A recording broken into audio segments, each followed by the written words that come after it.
سامعين الصوت ده؟ ده الصوت اللي الأكلة دي بسببه اتسمت مبكبكة. أكلة لذيذة جدا وسهلة، وميزتها إنها بتتعمل من أولها لآخرها في حلة واحدة بس. عشان المكرونة بتبقى طرية لما بتستوي، فلازم اللحمة اللي معاها برضو تبقى طرية مش بتشد. عشان كده معظم الناس بتعملها باللحمة الضاني، لكن أنا بحبها أكتر باللحمة البقري، فاستخدمت هنا قطعة طرية من اللحمة البقري وهي الموزة، وممكن برضو تستخدموا الفيليتو.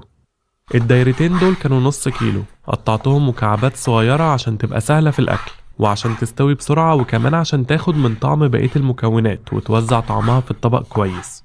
مكعبات بالحجم ده كويس بالنسبة لي. معاها كمان قطعت بصلة، ودي ممكن تقطعوها صغير أو كبير، أي تقطيعة، كده كده البصل هيدوب من كتر التسوية. وعادة المبكبكة بتكون حراقة، والطعم الحراق اللي فيها بيجي من الفلفل. استخدموا منه الكمية اللي تحبوها، بس سيبوه سليم، أو لو كبير قوي زي اللي معايا ده اقسموه بس نصين. وعادي أنا قطعت الخضروات مع اللحمة على نفس البورد وبنفس السكينة، لأنهم أصلا هيستووا مع بعض في نفس الحلة. الخضروات فعلا لازم تتفصل عن اللحمة تماما لو هناكلها نية. كمان معاهم هحتاج عصير طماطم، فضربت كمية طماطم في الخلاط تديني كوبايتين عصير. دول كفاية لكمية اللحمة والمكرونة اللي هستخدمهم.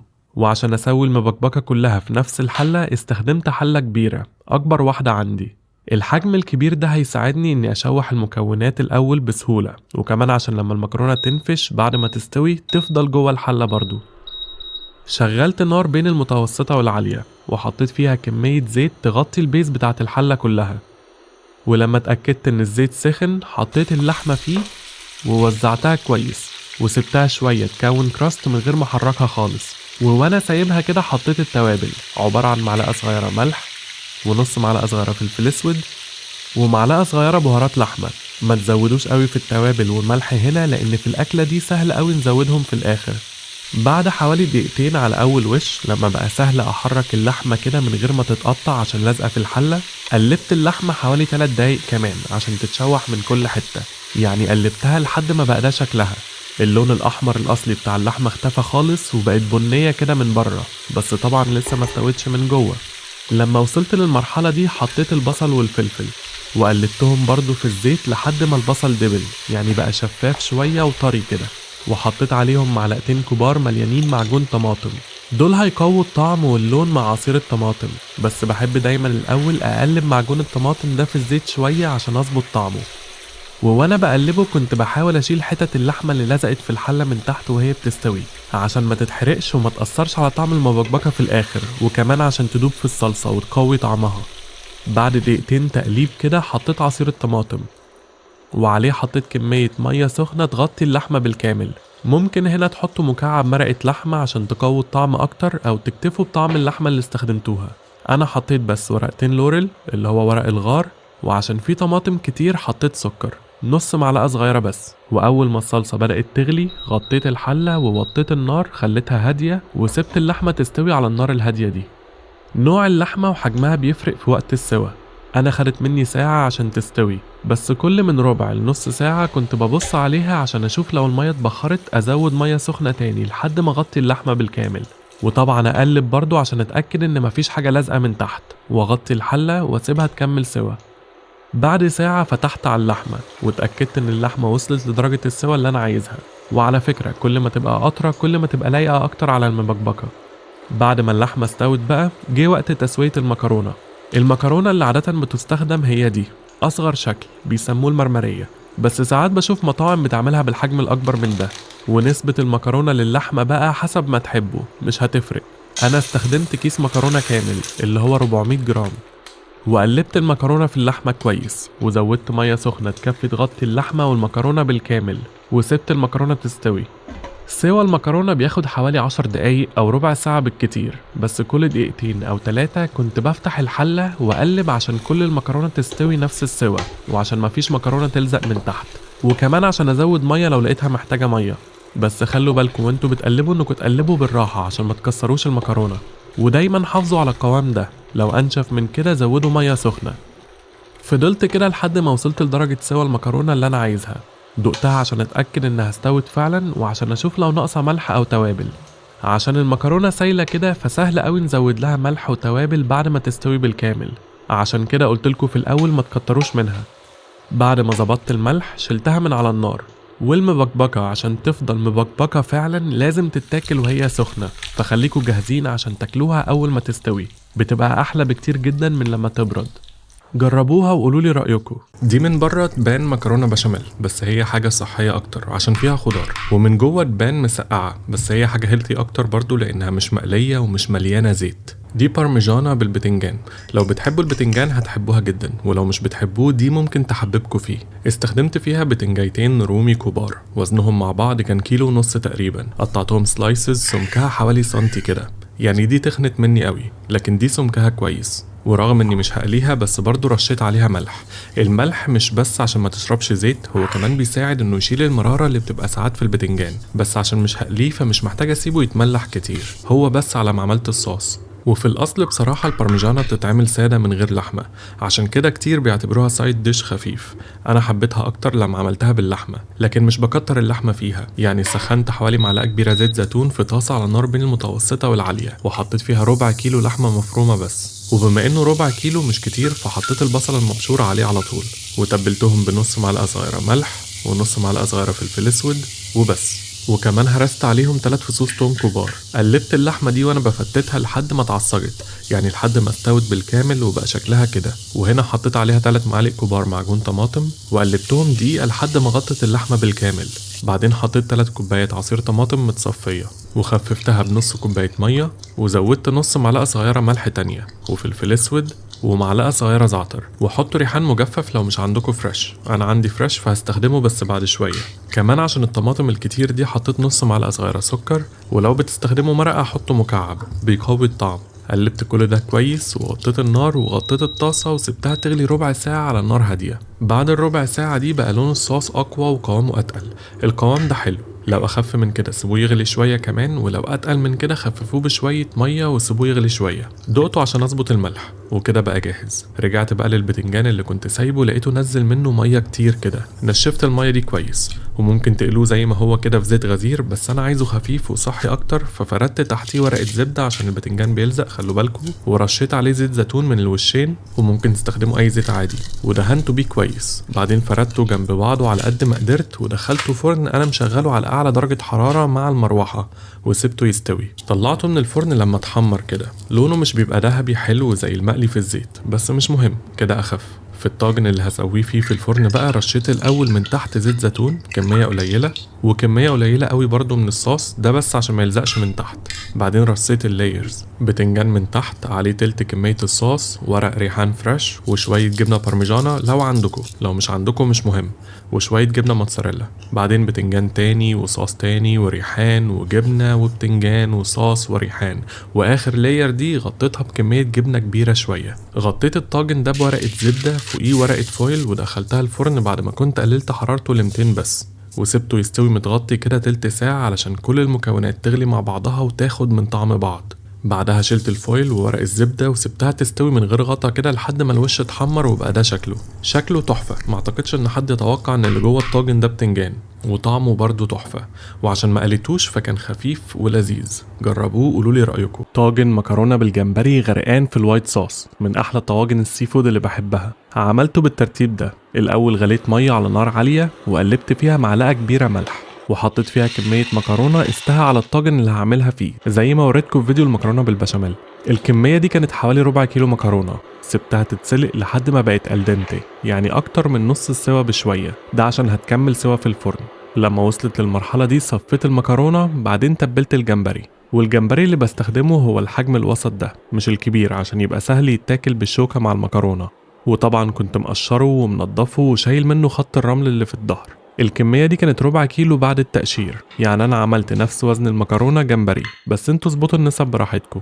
تبلتهم بربع معلقة صغيرة ملح، وقدها فلفل اسود، ونص معلقة صغيرة كمون وكزبرة، وكمان هرست عليهم 4 فصوص توم. ممكن تحسوا ان 4 فصوص كتير، بس انا بحب التوم كتير على الجمبري، وكمان التوم اللي على الجمبري ده هو اللي هيتبل الوايت صوص، هوريكم ازاي بعد شوية.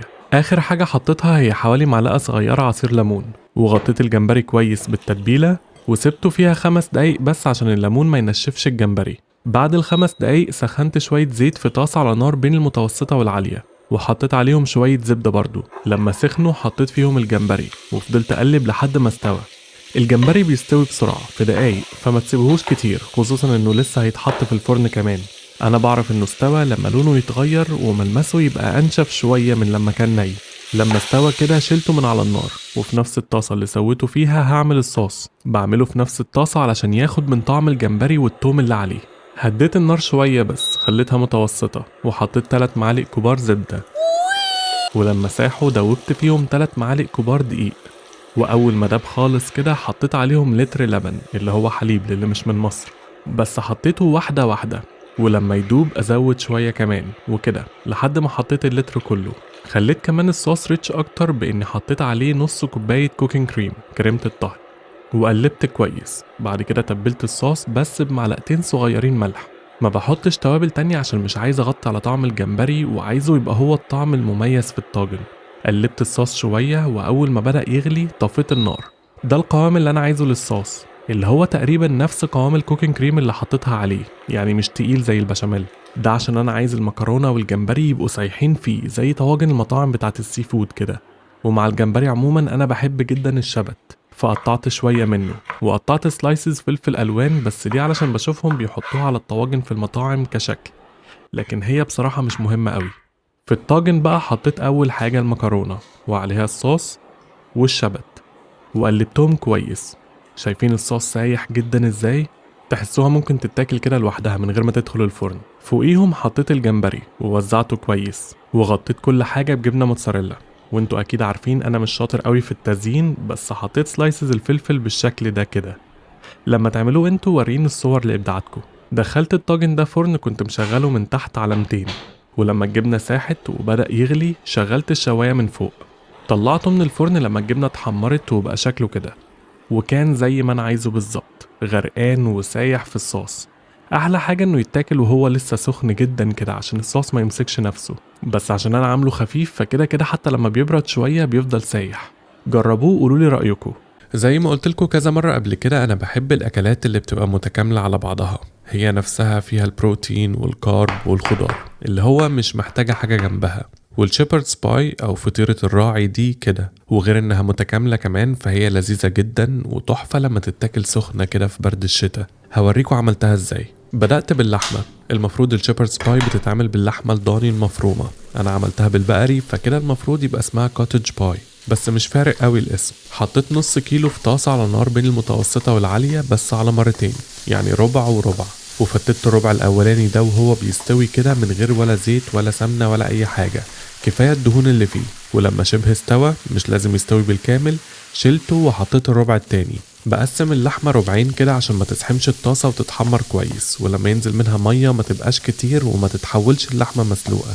بعد ما عملت كمية اللحمة كلها كان لسه في شوية دهون في الطاسة من اللحمة، فحطيت فيها بصلة متوسطة مقطعها قطع صغيرة كده بالسكينة، ما بشرتهاش عشان بتبقى حلوة وهي باينة مع بقية الخضار في الشيبردز باي.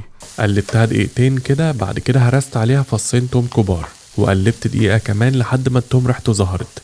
لو لقيتوها محتاجة زيت هنا زودوا عادي. لما البصل دبل شوية كده حطيت عليه اللحمة اللي سويتها، وتبلت كل ده بمعلقة صغيرة ملح ونص معلقة صغيرة فلفل اسود وقدها زعتر وبابريكا، ولو بتستخدموا مرقة حطوا مكعب مرقة. واخر حاجة حطيت نص معلقة صغيرة سكر عشان الطماطم اللي هستخدمها. واول حاجة في الطماطم دي هي من معلقتين ل3 مليانين معجون طماطم. قلبت المكونات دي كلها في بعضها لحد ما الصلصة غطت اللحمة. وهنا بقى حطيت كيس كان وزنه حوالي 400 جرام ميكس بسلة بالجزر، عشان البسلة بالجزر دول مجمدين فبيستووا بسرعة، فحطيتهم زي ما هم كده على طول.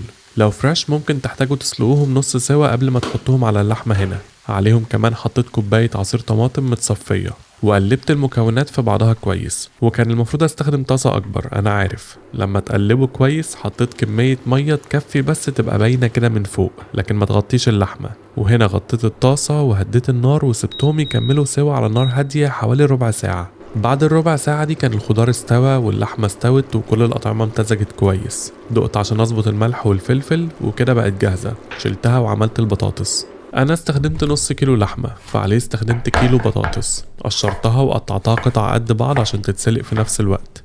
وفي حلة مليانة مية على النار بين الهادية والمتوسطة حطيت 3 فصوص توم كبار والبطاطس اللي قطعتها، وغطيت الحلة بس سبت فراغ كده في الجنب عشان ما تفرش، وسبت البطاطس تتسلق. درجة السوا المناسبة هي لما احط الشوكة في البطاطس تدخل بسهولة وتقع كمان من على الشوكة بسهولة، وكمان تبقى بتتكسر بسهولة برضو. هتعرفوا اكيد من شكلها انها جاهزة للهرس. صفيت المية منها وهي لسه سخنة كده حطيت عليها معلقة صغيرة ملح ونص معلقة صغيرة فلفل اسود واربع معالق كبار زبدة. ممكن تقللوا الزبدة عن كده شوية لو عايزين، بس الزبدة على البطاطس بتبقى رهيبة، وانا كمان مش حاطط اصلا دهون على اللحمة فمش مشكلة يعني. هرست البطاطس مع الزبدة وهي لسه سخنة كده عشان سخنيتها تسهل عليا الهرس وتسيح الزبدة وبقية الحاجات اللي هحطها لسه كمان. لما اتهرست خففت القوام بتاعها باللبن اللي هو الحليب اللي مش من مصر، وده زودته شوية شوية لحد ما وصلت للقوام اللي انا عايزه. عادة بحتاج حوالي نص كوباية كده. لما وصلت للقوام ده دقت عشان اظبط الملح والفلفل، بعدين زودت اخر مكون هنا وهو الجبنة الموتزاريلا. حطيت حوالي 100 جرام او 8 كيلو، وبسخونية البطاطس برضو سيحتها فيها وانا بهرسهم. لما كل حاجة اتهرست في بعضها واختلطت كده بقت كل المكونات جاهزة ومش ناقص غير ان ارص الطاجن. اخترت حجم طاجن مناسب للكمية دي، حطيت فيه اللحمة بالخضار من تحت وفوقيها حطيت البطاطس، بس حطيتها كتل كده متوزعة على الطاجن عشان يبقى سهل ان نفردها. بعد ما حطيت كمية البطاطس كلها سويتها من فوق بالراحة كده عشان تغطي الطاجن كله من فوق، وبعدين بالشوكة رسمت فيها الخطوط اللي مشهورة بيها الشيبردز باي دي. بس الخطوط دي على فكرة مش شكل بس، دي بتتحمر في الفرن مع الحرارة وتبقى كريسبي كده فتزود التكستشرز بتاعت الأكلة. بعد ما عملت كده دخلتها فرن متسخن على 200 من فوق وتحت وانا مشغل المروحة. مش محتاج اقول لكم اكيد لو مش بيشتغل عندكم الثلاث حاجات دي مع بعض. شغلوا الاول من تحت لحد ما الاطراف تبدا تغلي، بعد كده شغلوا من فوق وشغلوا المروحه لو ينفع. طلعت الطاجن من الفرن لما الخطوط اللي على الوش دي اتحمرت كده، وكده كده ما تقلقوش انها تطلع مش مستويه لان كل المكونات اللي حطيناها في الفرن اصلا مستويه. وفي رأيي هي أكلة متكاملة فيها الكارب بتاع البطاطس والبروتين من اللحمة والخضار، بس في ناس بتحب تاكل معاها رز. انتوا ايه رأيكم؟ من 3 سنين كده او اكتر كمان طاسة الجبنة دي كانت ترند، كان كله بيتكلم عنها لدرجة ان كان في ناس بتسافر عشان تجربها. ساعتها انا قلت لازم اعمل وصفتها في فيديو، بس عشان انا كسول ومش بعرف امشي على خطط ما عملتش وصفتها غير دلوقتي في 2025. بس مش مهم الوقت، المهم انها اكلة حلوة جدا وبتتعمل كلها بسرعة وفي طاسة واحدة. انا عملتها بالسجق والبسطرمة. السجق نفسه جمدته نص نص مش بالكامل عشان اعرف اقطعه من غير ما يتفتت. ده كان ربع كيلو سجق، قطعته قطع متوسطة كده عشان خلوا بالكوا السجق بيصغر بعد السوا، وما تقطعوهوش وهو متجمد بالكامل، يبقى متجمد نص نص بس عشان خاطر تقطعوا اي حاجة وهي متجمدة. سخنت طاسة على نار متوسطة ومن غير زيت ولا سمنة ولا اي حاجة حطيت فيها السجق اللي قطعته ده وفضلت اقلبه. ما حطيتش اي دهون عشان عادة السجق بيبقى فيه دهون كفاية انه يستوي فيها، ده غير ان انا حطه في طاسة تeflon، بس لو حسيتوا ان الدهون اللي فيه مش كفاية حطوا شوية زيت.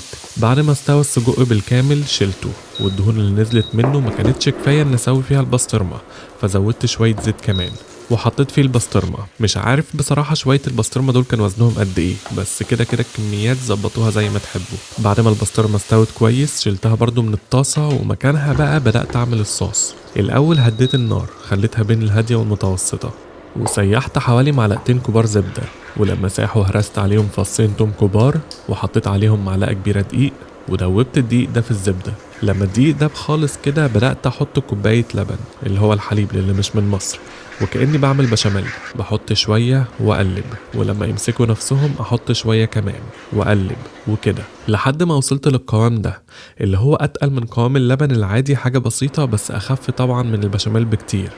ده عشان أنا هتقله بعد شوية بالجبن، لكن الأول هنا تبلته بربع معلقة صغيرة ملح وربع معلقة صغيرة فلفل أسود. ما تزودوش الملح قوي عشان البسطرمة بتبقى مالحة، وكمان عشان لو استخدمتوا جبن مالحة. أنا الجبن اللي استخدمتها كانت موتزاريلا عادية، حطيت منها حوالي نص كوباية، وجبنة تشيدر حمرا، بس اتأكدوا انها تشيدر طبيعي عشان في السوبر ماركت جبنة تشيدر صناعي دي مش بتسيح، اتأكدوا انها الطبيعي اللي بتسيح. بشرت منها شوية كده عشان يسيحوا بسهولة، زي ما قلتلكوا الكميات زبطوها براحتكم. واخر حاجة حطيتها هي جبنة كريمي، حطيت منها معلقة كبيرة مليانة كده. ساعات كمان بحط جبنة رومي بس ما كانش عندي المرة دي للأسف. المهم بدأت أسيح كل الجبن دي في بعضها، بس وانا بسيح الجبن دي لقيت ان الصوص بقى تقيل قوي. عادي جدا خففته بشوية لبن تانيين، تقدروا تقعدوا تخففوه لحد ما توصلوا للقوام اللي انا عايزه، وانا ده القوام اللي انا كنت عايزه. فلما وصلت له حطيت فيه فلفل اخضر متقطع. انا بحب احس بيه فمش بسويه مع السجق في الاول، بحطه ني كده هنا. وكمان معاه حطيت زيتون، وطبعا بقى عليهم حطيت السجق والبسطرمه اللي سويتهم في الاول، وسبت كل ده يغلي مع بعض كده دقيقه واحده بس، وكده بقت جاهزه. او بالنسبه لي انا بقت جاهزه. ما كانش ناقصها بس غير ان احط شويه بيبر فليكس اللي هي الفلفل المجفف المطحون كده من فوق. اكيد حفظته علشان انا بحب الاكل حراق، ولكن طبعا ده اختياري. وزي ما قلتلكوا بالنسبة لي أنا الأكلة كده خلصت. هي كده أكلة لذيذة جدا وسريعة، بتخلص في وقت قليل، وكمان من غير مواعين كتير غير الطاسة اللي اتعملت فيها وكام حاجة تانية. بس في ناس بتحب تنقل الأكلة دي الليفل تاني، وبينقلوها للليفل ده بإن هما بيحطوا عليها من فوق جبنة موتزاريلا تاني، بس طبعا مش كتير لأن أصلا الصوص كله جبنة، ويدخلوها فرن متسخن من فوق ومن تحت. وعادي لو الفرن بتاعكم مش بيشتغل من فوق ومن تحت، شغلوه من تحت لحد ما الجبنة تسيح، بعد كده شغلوه من فوق لحد ما تتحمر. انا طلعتها من الفرن لما بقى ده شكلها. بصوا بصراحة كشكل، الشكل بتاع دي احلى بكتير، بس انا برضو بفضل اللي مش بتدخل الفرن.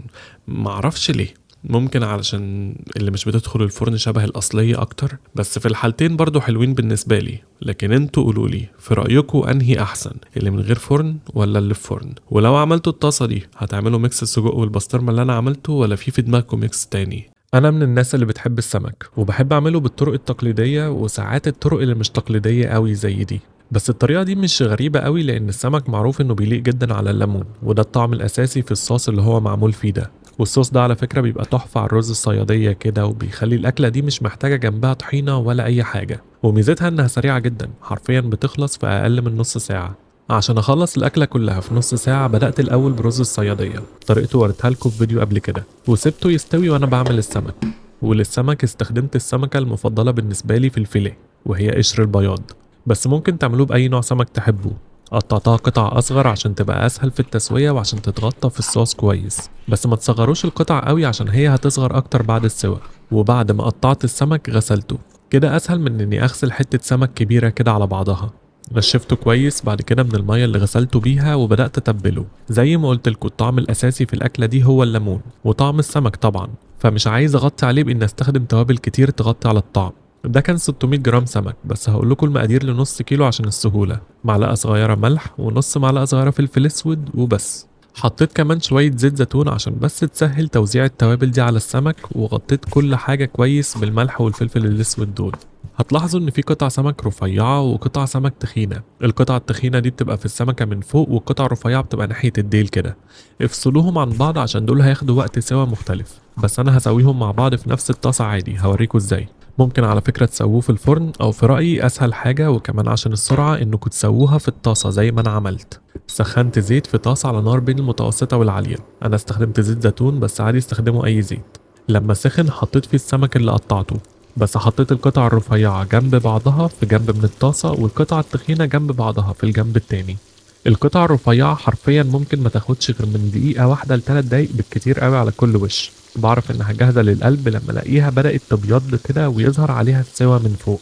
قلبت الاول القطع الرفيعة، والسمك هش جدا. دايما وانتوا بتتعاملوا معاه اتعاملوا معاه بالراحة قوي، لانه ممكن يتفتت بسهولة جدا. بعد ما قلبتهم سبتهم يستووا على الوش التاني، بس زي ما انتوا شايفين القطع التخينة كانت لسه مش جاهزة تتقلب. لما القطع الرفيعة استوت من على الوش التاني شلتها. بعرف انها استوت بالكامل لما الاقيها ابيضت خالص كده من جوه وبتتفتت بسهولة من بعضها. بالراحة خالص عشان القطع ما تتبهدلش شلتها من الطاسة. والقطع التخينة كل ده ما كنتش حتى لسه قلبتهم، عشان كده قلت لكم افصلوا بينهم في الاول. لما لقيت اللون الابيض بتاع السوا ده وصل للنص كده، يعني النص اللي تحت بقى ابيض والنص اللي فوق لسه بينك، عرفت انهم جاهزين يتقلبوا. قلبتهم وسبتهم يستووا على الوش التاني لحد الاخر.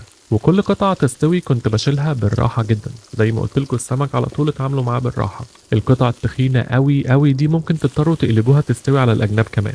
المهم اني لما سويت الكمية كلها في نفس الطاسة عشان المواعين، عملت الصوص. الاول هديت النار خليتها بين الهادية والمتوسطة، وحطيت فيها معلقتين او 3 كبار زبدة، وهرست فيهم 5 أو 6 فصوص توم. وده مش كتير لاني ما حطيتش على السمك اي توم اصلا.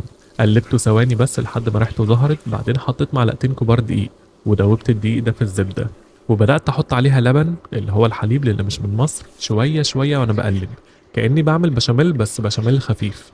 هتحتاجوا من كوباية لكوبايتين لبن عشان توصلوا للقوام ده. وممكن تكتفوا بالصوص ده زي ما هو كده، أو لو حابين تخلوه ريتش أكتر زودوا نص كوباية كوكينج كريم. كريمة الطهي. انا زودتها وتبلت الصوص بنص معلقة صغيرة ملح ونص معلقة صغيرة فلفل اسود، او ممكن تستخدموا فلفل ابيض عشان اللون. والطعم الاساسي في الاكلة دي زي ما قلت لكم هو الليمون.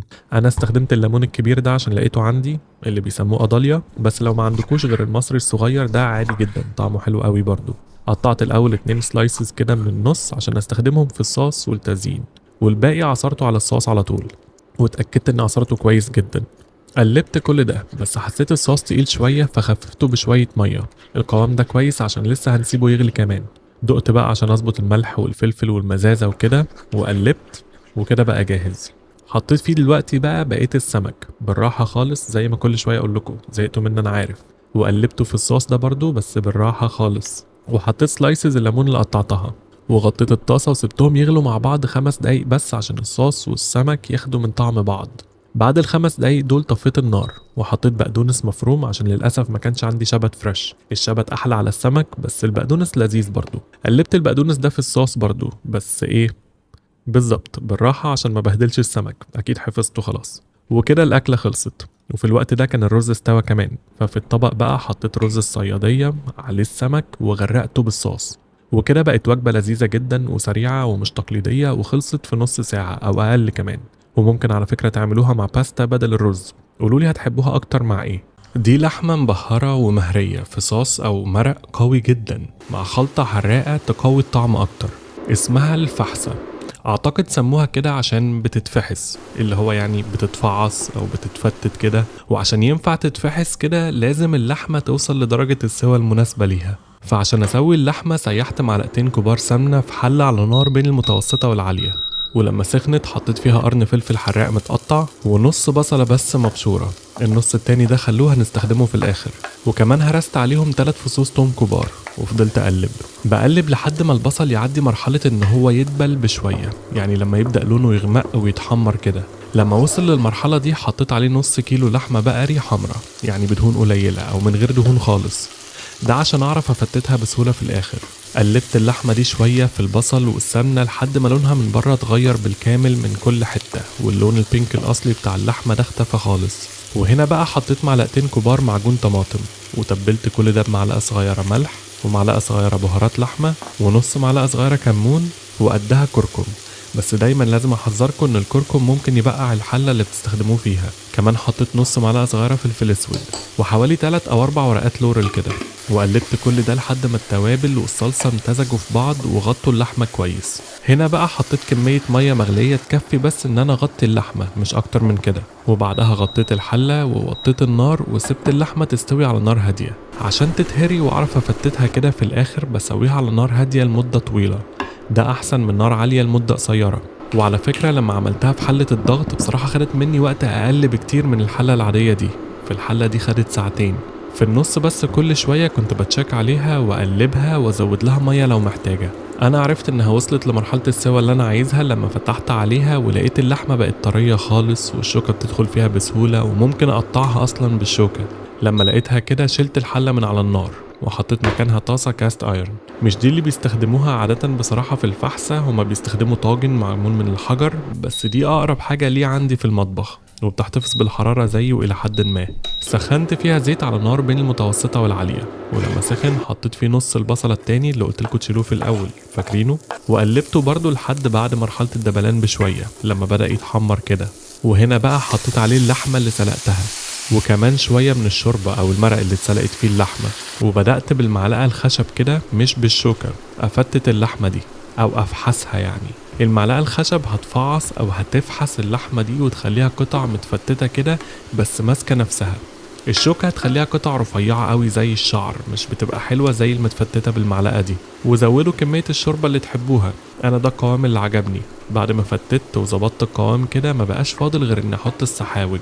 ده كنت عامله من شوية واللحمة بتستوي، عبارة عن نص حزمة كزبرة والحتة الخضرة بتاعت بصلتين خضر وقرنين فلفل حراقين، بدلهم بفلفل عادي لو مش عايزينها حراقة بس هي الأكلة دي حراقة، وعليهم 3 فصوص توم كبار وعصير ليمونة، وزودت المزازة أكتر شوية كمان بمعلقة كبيرة خل، وتبلت كل ده بنص معلقة صغيرة ملح ونص معلقة صغيرة كمون وبس كده. حطيت عليهم بس كمية مية تكفي تخليني أعرف أضربه في الكبة، وضربته لحد ما بقى ده قوامه. دقوه برضو عشان تظبطوا الملح والليمون والكمون والكلام ده. نرجع بقى للفحسة، حطيت عليها السحاوج ده من فوق، وساعات برضو بيتعمل معاها صوص بالحلبة كده بس انا ما عملتوش. وكده بقت جاهزة، ممكن تتاكل مع رز بسمتي او لو عندكم عيش تميس بتبقى رهيبة معاه. قولولي انتوا حاسينها احلى مع ايه؟ احلى حاجة في كبسة اللحمة دي غير طبعا طعم الرز المبهر المفلفل واللحمة المهرية هي انها بتتعمل كلها في حلة واحدة. وانتوا عارفين انا قد ايه بحب الاكل اللي مش بيستخدم مواعين كتير. عشان اعملها اول حاجة سخنت معلقة كبيرة مليانة سمنة على نار بين المتوسطة والعالية، وحطيت فيها نص كيلو لحمة. عادة بتتعمل باللحمة الضاني بس انا استخدمت بقري عادي، وهتلاحظوا ان اللحمة اللي استخدمتها حمرا قوي ما فيهاش دهون. ده هيخلي دسامة الكبسة خفيفة شوية، فبعوض ده بالسمنة اللي انا بحمرها فيها دي. وحاجة تانية هتشوفوها بعد شوية، بعد دقيقة او دقيقتين على اول وش قلبت اللحمة على الوش التاني، وزي ما انتوا شايفين انا بس بحمرها، مش مهتم انها تستوي بالكامل دلوقتي. لما اتحمرت من على الوش التاني ده شلتها من الحلة وحطيت مكانها بصلة كنت بشيرها كده، اي بشرة او تقطيعة تنفع. مدة تسوية اللحمة هتخلي البصلة تتهري كده كده. مع البصلة دي كمان حطيت قرنين فلفل حراقين، دول مش هيزودوا الحرارة قوي بس لو مش بتستحملوا اي حرارة في الاكل ما تحطهمش. قلبت البصلة دي في السمنة لحد ما دبلت خالص وبدأت كمان تتحمر. هنا حطيت عليها 4 فصوص توم مهروسين وتوابل سليمة كنت مجهزها جنبي عشان احطهم على طول قبل ما التوم يتحرق. ودول كانوا عبارة عن ليمونتين مجففين اللي هما اللومي، ومن 5 ل7 حبهانات اللي هو الهيل، وقدهم قرنفل، وعود قرفة متوسط، وحوالي معلقة صغيرة فلفل اسود سليم، وكمان حوالي 3 ورقات لورل. قلبتهم دقيقة واحدة او اقل لحد ما ريحة التوم والتوابل ظهرت. بعدين حطيت معلقتين كبار معجون طماطم وكوباية عصير طماطم متصفية. كل ده بقى حطيت عليه معلقتين صغيرين ملح و3 معالق صغيرين بهارات كبسة مطحونة ونص معلقة صغيرة بس كركم. واللي انا بقلبه في بعضه ده بقى دلوقتي بيسموه الكشنة. بعد ما قلبتها كويس حطيت فيها اللحمة اللي كنت حمرتها تاني، وعشان مستخدم لحمة حمرا زي ما قلتلكوا بس عايز ازود الدسامة وطعم اللحمة فحطيت حتة من الماسورة دي، عادي بجيبها من الجزار واخليه يقطعها كده عشان استخدمها في الاكلات اللي زي دي او في الشوربة عموما، بتديها طعم تحفة. قلبت اللحمة في الكشنة دي وسبتهم يغلوا مع بعض دقيقتين بس كده. بعدها حطيت كمية مية تغطي اللحمة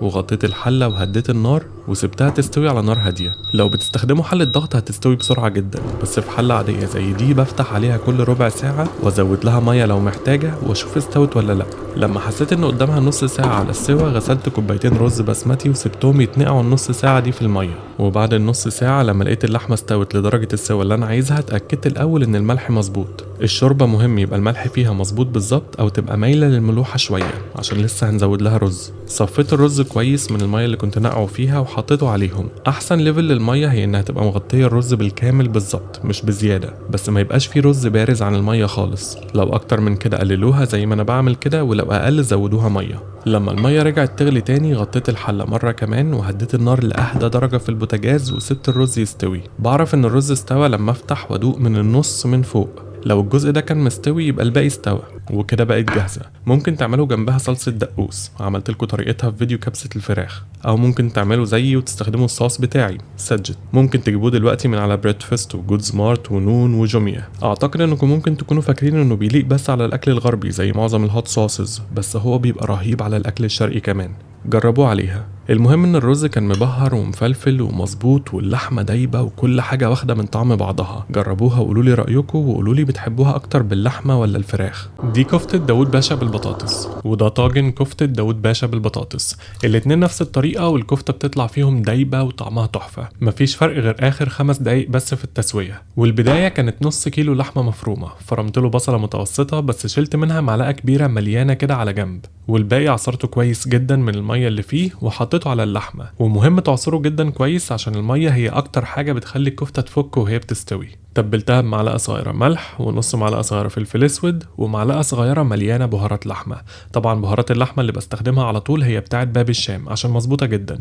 بعد ما بدأت أعجن المكونات دي اكتشفت إني ناسي حاجة مهمة جدا، حوالي ربع كوباية بقسماط ناعم ومعلقة كبيرة دقيق. دول برضو هيمسكوا الكفتة كويس فهيخلوها متفكش وهي بتستوي. عجنت اللحمة لحد ما كل حاجة امتزجت كويس كده. بعدين عملتها كور زي دي في حجم البينج بونج كده كويسة عشان تستوي وتتاكل بسهولة. الكمية دي تعمل من 15 ل 20 كورة. شلتهم في التلاجة يمسكوا نفسهم أكتر على ما عملت بس البطاطس. والبطاطس عملتها قد وزن اللحمة، نص كيلو برضو. قطعتها مكعبات قد الكور كده. وفي حله بقى على نار بين المتوسطه والهاديه سيحت شويه سمنه. زي اي اكله بتبقى حلوه اكتر لما الدهون تكتر كده، خصوصا لو هتعملوها طاجن في الفرن. في السمنه دي حطيت معلقه البصل اللي كنت شايلها، وهرست عليها 4 فصوص توم، وقلبتهم دقيقه او دقيقتين بس كده. بعدين حطيت عليهم من كوبايتين ل3 كوبايات عصير طماطم متصفيه، ومعلقتين معجون طماطم. وايوه رغم اني استخدمت عصير طماطم بستخدم برضو معجون طماطم عشان اخد منه طعم ولون الطماطم المركزه اللي بيبقى مختلف عن طعم ولون الطماطم الفريش. تبلتهم بمعلقه صغيره ملح ونص معلقه صغيره فلفل اسود، وعشان اقوي الطعم اكتر استخدمت مرقه. باب الشام برضو عاملين مرقه فوريه على فكره، وعاملينها بالفراخ وبالخضار، بديل مصري ممتاز لو انتوا زيي لسه مهتمين بالموضوع ده. حطيت منها معلقه صغيره مليانه وقلبت كويس. دقت لقيت الطعم اسيدك قوي من كتر الطماطم، فزودت نص معلقه صغيره سكر. وحطيت بعد كده في الصلصه دي البطاطس وزودتها ميه عشان تبقى متغطيه بالظبط.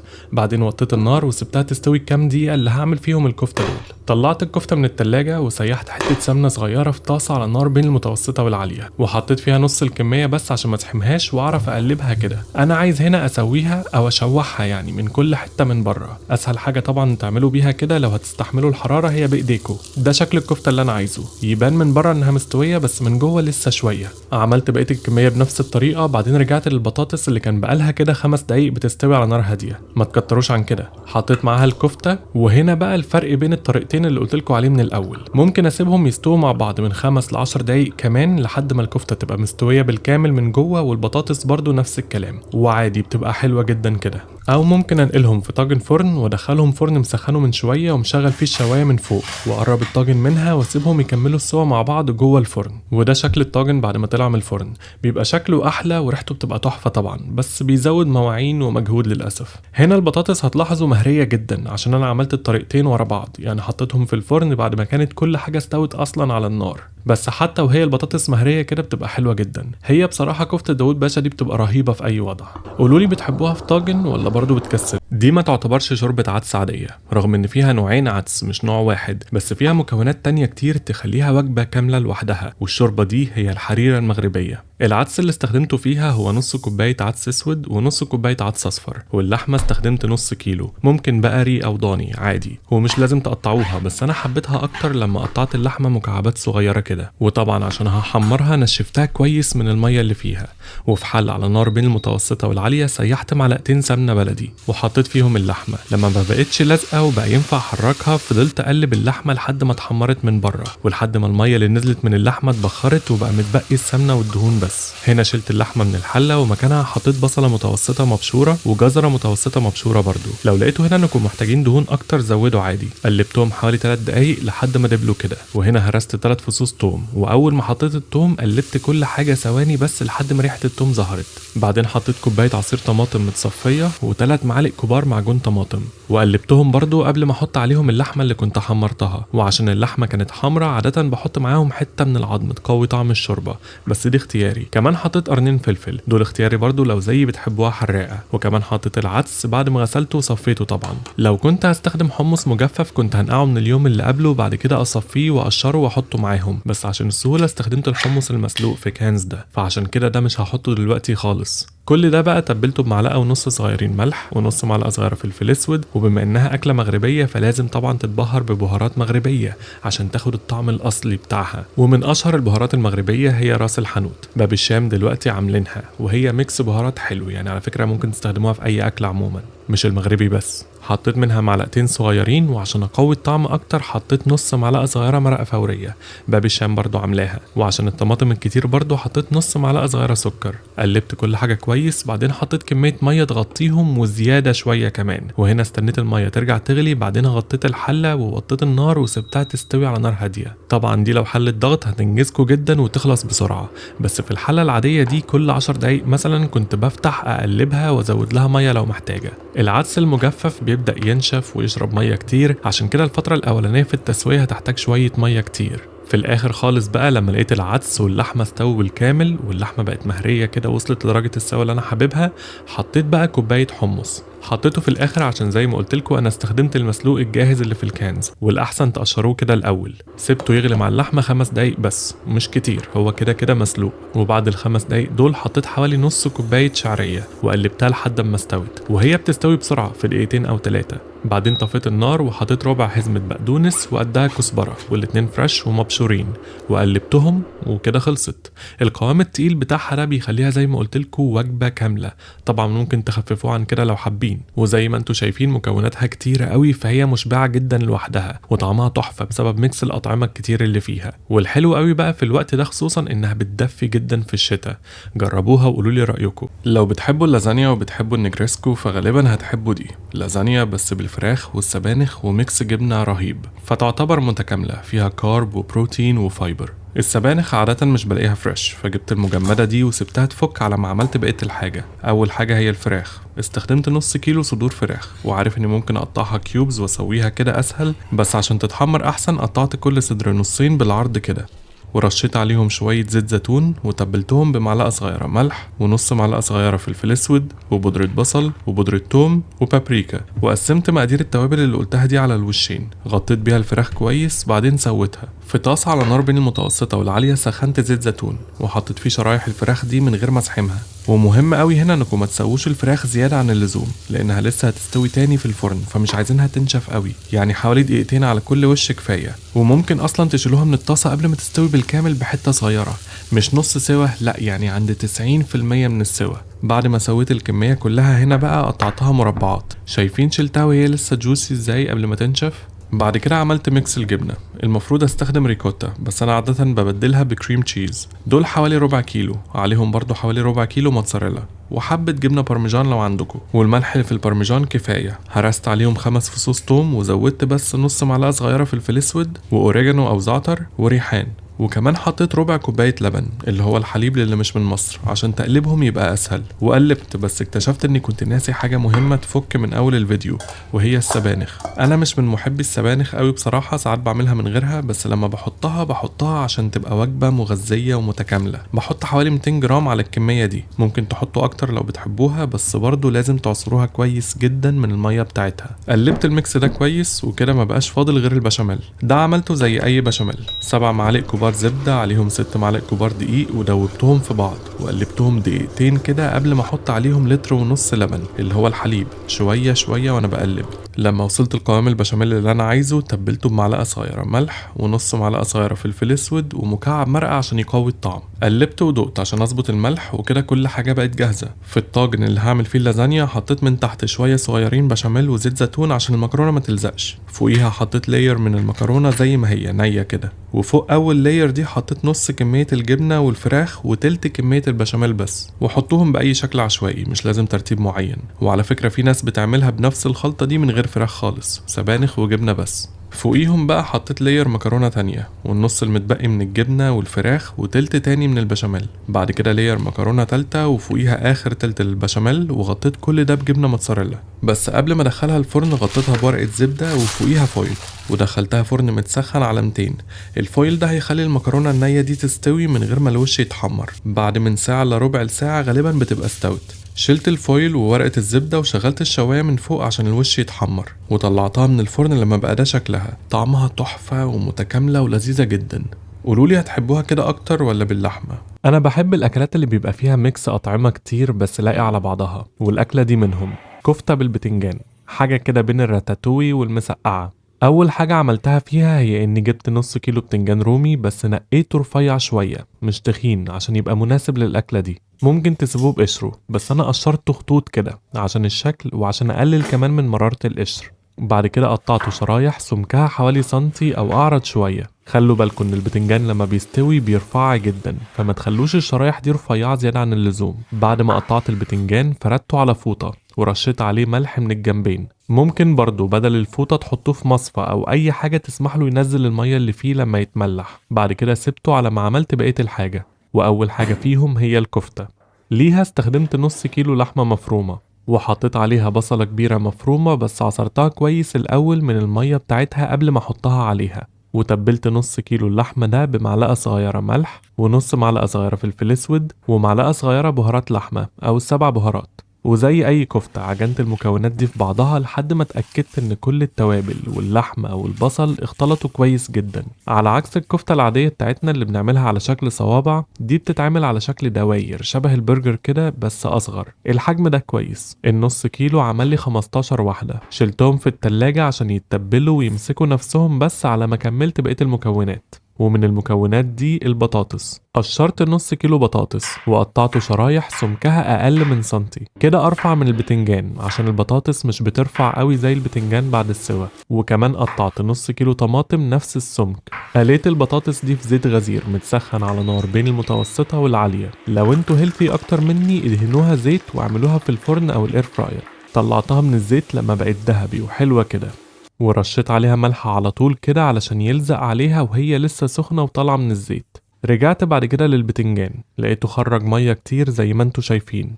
نشفته كويس عشان المية دي هتبهدلني لو قليته بيها. بعد كده قليته في الزيت اللي مسخنه على نار بين المتوسطة والعالية، وبرضه ممكن تعملوه في الفرن او الاير فراير. طلعته لما لونه بقى كده، بلاش تسيبوه اكتر من كده عشان يفضل ماسك نفسه واحنا بنرص الطاجن. وحطيت برضه عليه ملح وسبته شوية يصفي الزيت اللي شربه من القلي على ما عملت الصلصة.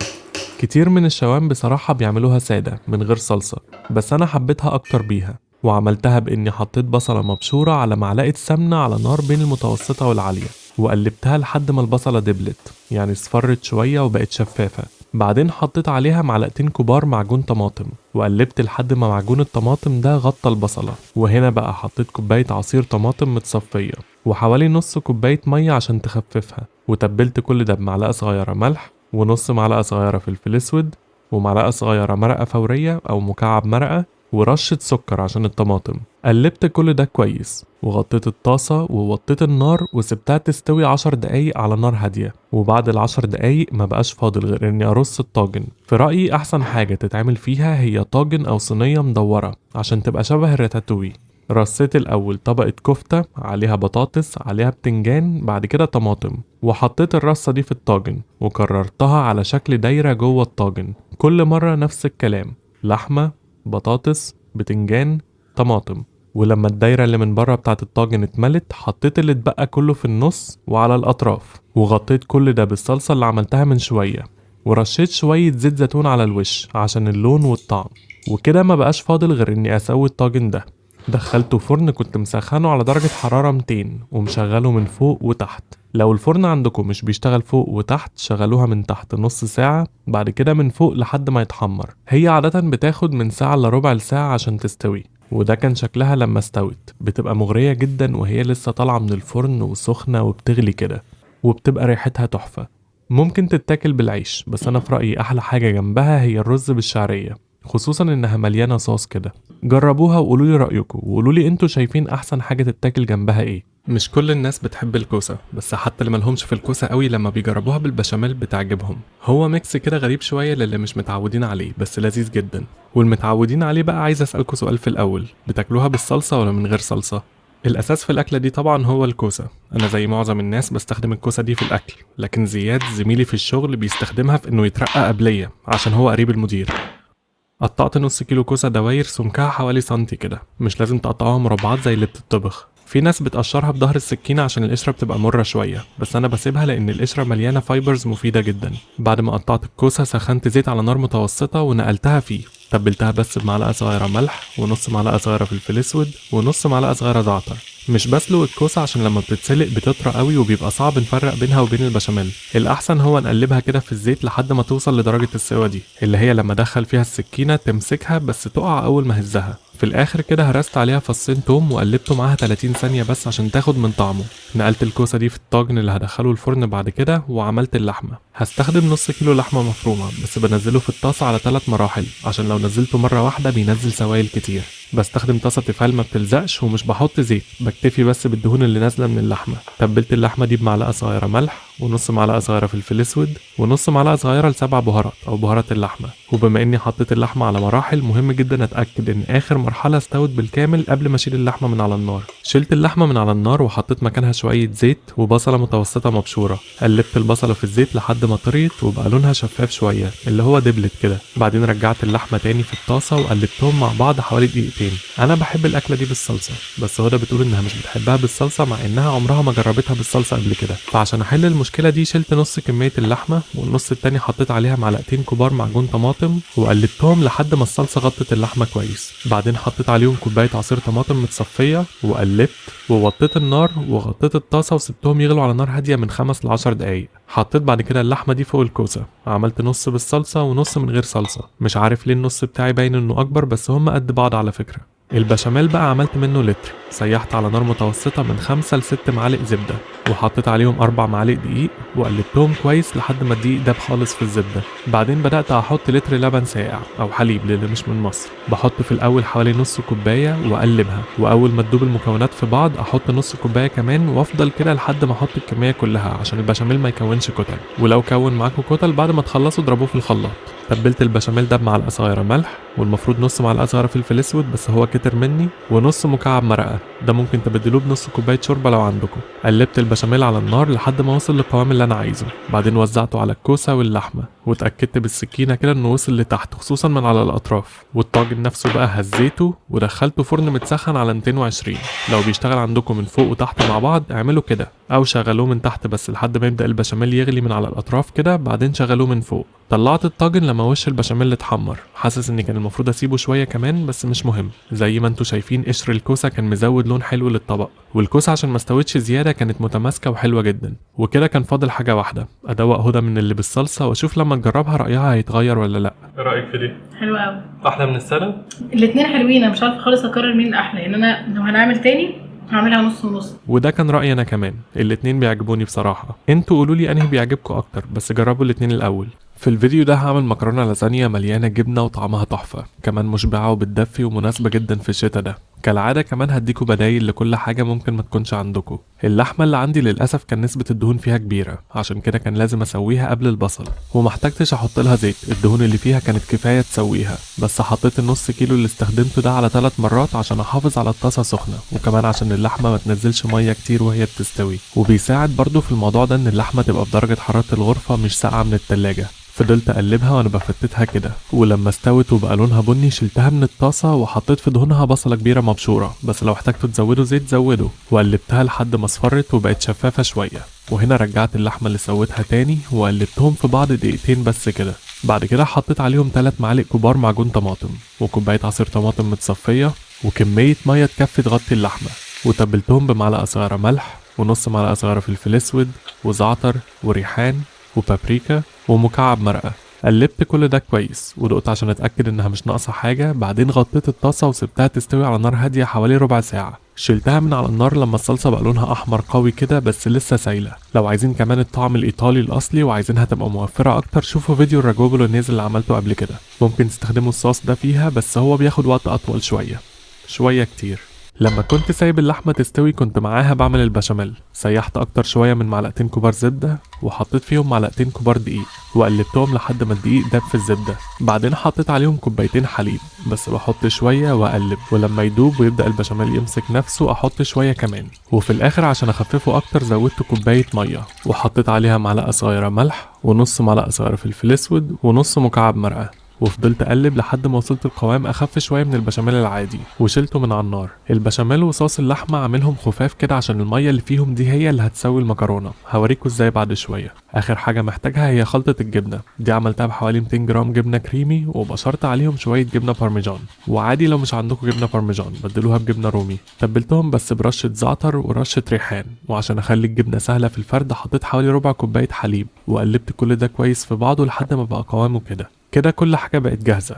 المكرونة اللي بيتعمل بيها اللازانيا بيبقى ده شكلها مستطيلة وعريضة كده، هتلاقوها بتتباع في علب وبقت منتشرة قوي في مصر. تحت خالص في الطاجن اللي هعمل فيه حطيت زيت زيتون وشوية صغيرين من صوص اللحمة ومن البشاميل، ده بس عشان المكرونة ما تلزقش من تحت. رصيت فوقيهم طبقة من المكرونة، انا هستخدمها نية زي ما هي كده. لو خايفين المكرونة ما تستويش في الفرن وما عندكوش مشكلة انها تتهري زيادة عن اللزوم، ممكن تسلقوها نص سلقة او الدنتي، بس لو زودتوا السوائل زي ما قلت لكم في المكونات واديتوها وقتها في الفرن هتستوي كويس ما تقلقوش. وفوقيها فردت نص كمية خلطة الجبنة، عليها تلت كمية اللحمة المتبقية، وفوقيها جبنة موتزاريلا. وبعدين عدت نفس اللاير اللي فاتت دي مرة كمان. خلطة الجبنة دي من الحاجات اللي بتميزها عن المكرونة البشاميل العادية. لاحظوا اني مش بحط بشاميل في النص خالص، بحط لحمة وجبنة بس لو عايزين تقللوا المكونات ممكن تستغنوا عنها وتكتروا بس البشاميل شوية وتحطوها في وسط اللايرز. وفوق اخر طبقة مكرونة بقى حطيت بقية صوص اللحمة، وحطيت البشاميل اللي كنت عامله كله، وغطيت برضو الوش بطبقة من الموتزاريلا. وعشان يبقى لونها احلى لما تحمر، وكمان عشان اقوي الطعم، بشرت شوية صغيرين جبنة شيدر حمرا طبيعي من فوق،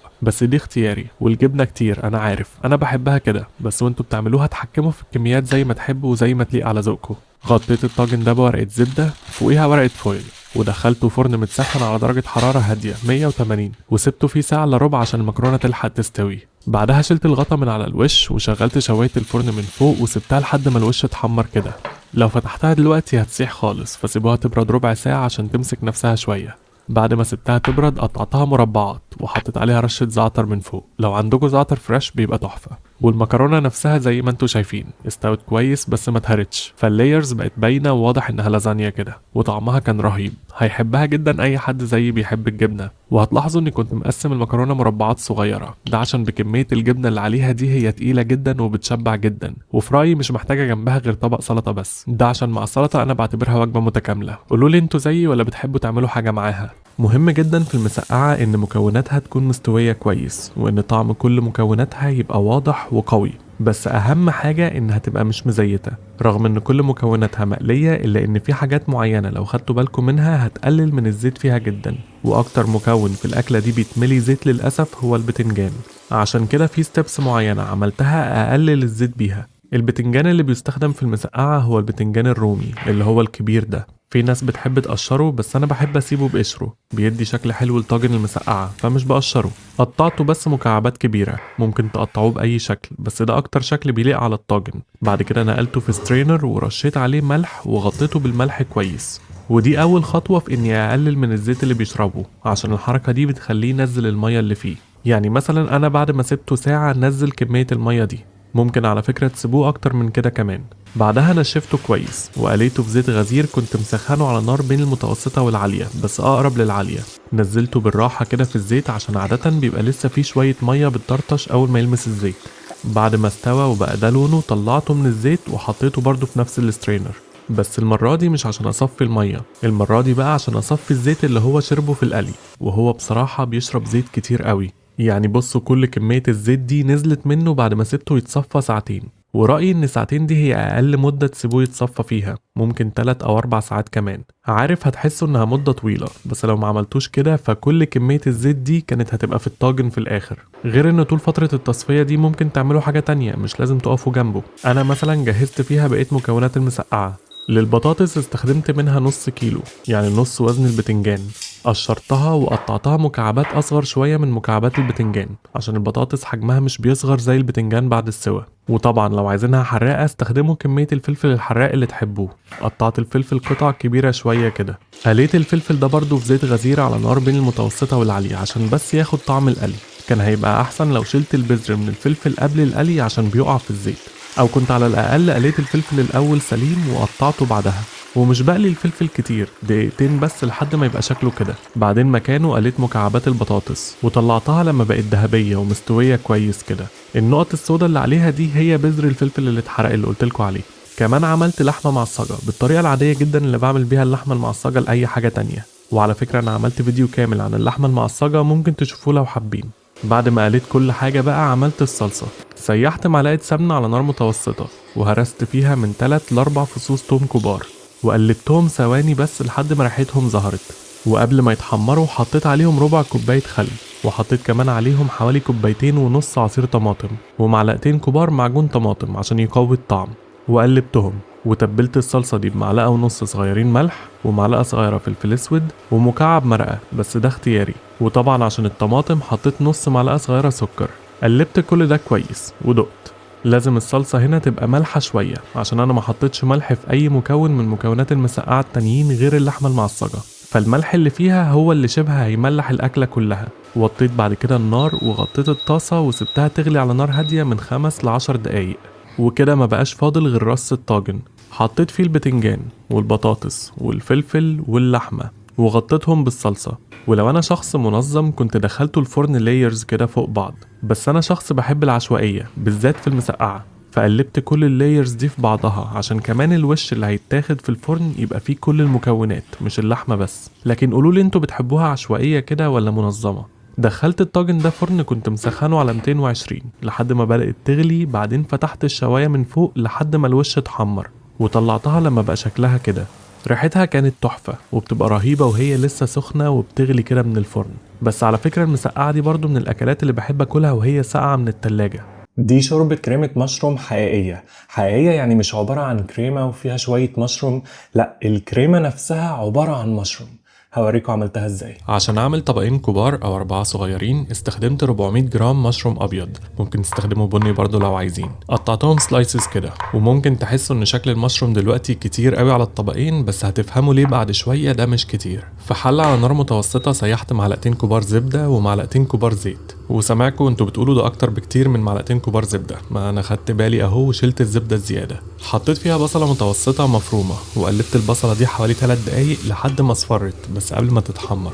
هنا بقى حطيت المشروم اللي قطعته كله وهرست عليهم 3 فصوص توم كبار، وتبلت كل ده بمعلقة صغيرة ملح وفلفل اسود، وبدأت بقى رحلة تقليب المشروم ده. هي رحلة عشان المشروم في الاول بيشرب كل المية والدهون اللي موجودة في الحلة، بعدين بينزل المية اللي جواه في الحلة، بعدين بيبدأ حجمه يصغر ويستوي، وطول الفترة دي لازم تفضلوا تقلبوا. المدة بتبقى من 5 ل 10 دقايق كده. دقت واحدة في الآخر عشان اتأكد انها استوت. وشايفين ازاي الكمية بتاعت المشروم اللي كانت تبان في الأول كتيرة قوي قلت جدا ولسه هتقل أكتر.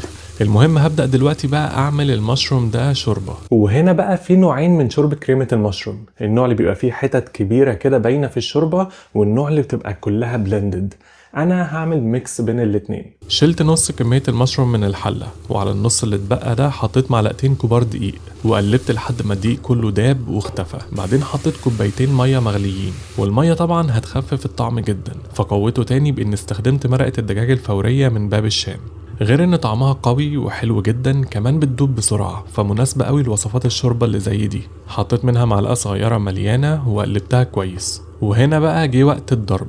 بالهاند بلندر ضربت كل حاجة مع بعضها. لو مش عندكم هاند بلندر زي ده ممكن تستنوها تبرد بس شوية وتحطوها تتضرب في خلاط عادي، بعد كده ترجعوها الحلة تاني تسخن وتكملوا بقية الستبس عادي جدا. والقوام ده هو اللي كنت اقصده لما قلتلكم ان الكريمة نفسها عبارة عن مشروم، بس عشان اخليها كريمة فعلا حطيت عليهم كوباية كوكينج كريم، كريمة طهي. حطيت كمان المشروم اللي كنت شايله على جنب من شوية، وحطيت بقية التوابل والأعشاب. أنا استخدمت نص معلقة صغيرة زعتر وبقدونس، ممكن تستخدموا ريحان أو أوريجانو أو روزماري أو كزبرة زي ما تحبوا. لو مش عايزين تستخدموا كريمة ممكن تبدلوها ببشاميل خفيف، يعني نفس قوام الكريمة دي، ده الأصل أصلا. المهم لو هتعملوا كده تغيروا النسب، يعني بدل كوبايتين مية معاهم كوباية كريمة هيبقى كوباية مية معاها كوبايتين من البشاميل الخفيف ده. وهنا بقى فضلت أقلب الشوربة دي وهي بتغلي كده من غير ما أوقف من 3 ل 5 دقايق عشان كل الأطعمة تختلط كويس ببعضها. وكده بقت جاهزة. عشان هي مليانة مشروم فمليانة بروتين وتقيلة، فأنا ساعات باكل الطبق الكبير ده كوجبة مش كشوربة قبل الأكل مع عيش ساوردو مثلا. في الشتاء بتبقى رهيبة وبتدفي، بس لو عاملينها جنب الأكل باكل منها أقل من كده بصراحة، أو ساعات بزود عليها مية عشان تخف أكتر. المهم انتوا قولولي بتحبوها ازاي. عشان البطاطس المحشية لحمة مفرومة دي تطلع مظبوطة لازم كل مكون من مكوناتها يتعامل مظبوط، من اول اللحمة اللي بتدي الاكلة دي طعمها، للبطاطس اللي لازم تبقى متماسكة وشايلة اللحمة جواها وما تتكسرش بس في نفس الوقت تكون مستوية كويس وبتدوب في البق. وفي الفيديو ده هوريكوا ازاي عملتها من غير ما اقليها في الزيت وازود كالوريز ملهاش لازمة.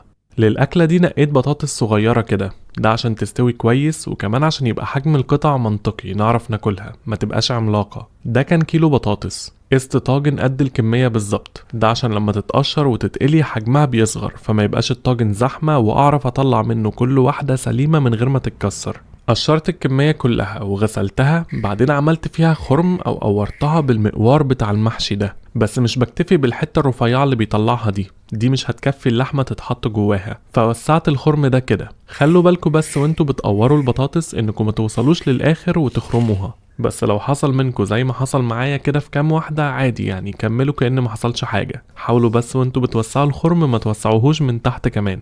اللي بيطلع بقى من جواها ده ما ترموهوش، حطوه في التلاجة على ما تعملوا بقية الخطوات. عشان اقلل كمية الكالوريز في الاكلة دي زي ما قلتلكوا، بدل ما اقلي البطاطس في زيت غزير دهنتها بالزيت، واتأكدت ان الزيت غطى كل حتة في البطاطساية حتى جوه الخرم، وحطيتهم في اير فراير وقليتهم لحد ما بقى شكلهم كده نص قلية. وخطوة القلي دي سواء في زيت غزير او في الاير فراير مهمة، عشان دي بتعمل طبقة ناشفة وماسكة نفسها كده في البطاطس من بره، تخليها ما تتكسرش وهي بتستوي او انتوا بتشيلوها من الطاجن في الاخر. قبل ما اقلي البطاطس كنت عملت اللحمة، ودي عصقتها بطريقة مختلفة شوية عن اللي بعملها على طول. سخنت زيت في طاسة على نار بين المتوسطة والعالية، وحطيت فيها اللحمة شوية شوية عشان ما ازحمش الطاسة، وكنت بفتتها وهي بتستوي. عادة مش بحط دهون مع اللحمة في الخطوة دي، بس اللحمة دي كانت دهونها قليلة فعشان كده حطيت زيت. كمان حطيت توابل، والتوابل اللي بحطها عادة بتبقى لكل نص كيلو لحمة هي معلقة صغيرة ملح، ونص معلقة صغيرة فلفل اسود، ومعلقة صغيرة بهارات لحمة او ال7 بهارات. وللوصفة دي كل كمية اللحمة اللي عملتها كانت نص كيلو. قلبت اللحمة وانا بفتتها لحد ما بس اللون البينك بتاعها اختفى، ولما خلصت الكمية كلها ضربت في الكبة بصلة صغيرة معاها فلفلة خضرة صغيرة وحتة فلفل الوان برضو صغيرة، وضربتهم لحد ما بقوا ناعمين كده. وفي نفس الطاسة اللي عملت فيها اللحمة سخنت شوية زيت على نار بين العالية والمتوسطة، وحطيت فيها كل الخضروات دي وقلبت لحد ما دبلوا، يعني لما طريوا لونهم اتغير بس ما اتحمروش. وعليهم حطيت اللحمة اللي كنت شلتها من شوية، ومعلقتين كبار معجون طماطم عشان يقووا الطعم، وقلبت لحد ما اللحمة استوت بالكامل. بعدها عملت الصلصة. سيحت معلقة كبيرة سمنة في طاسة على نار بين العالية والمتوسطة، وحطيت فيها بصلة متوسطة مبشورة، وهرست عليها فصين توم، وقلبت لحد ما البصل دبل.